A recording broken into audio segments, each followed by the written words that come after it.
Because you didn't look round, you didn't know I was there. I told myself that I wouldn't go to you unless you looked round. He laughed at his own childishness. But I didn't look round deliberately. I knew you were there. When you drove in, I recognized the carriage, so I went down to the beach. To get as far away from me as you could? Yes, he laughed again. Well, you see, it's no use.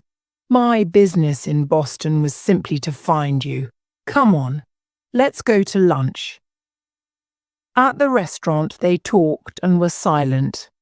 The silences weren't embarrassing. They were just as natural as the conversation.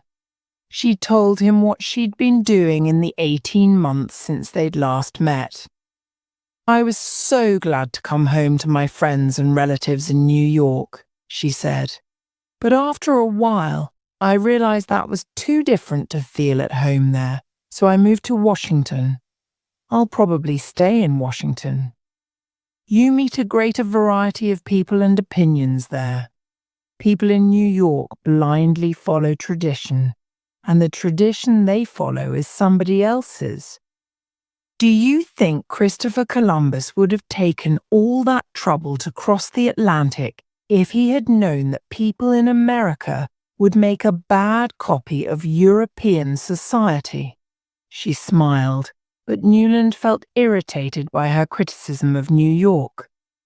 Do you say that kind of thing to Beaufort? He asked. I haven't seen him for a long time, but I used to, and he understood me.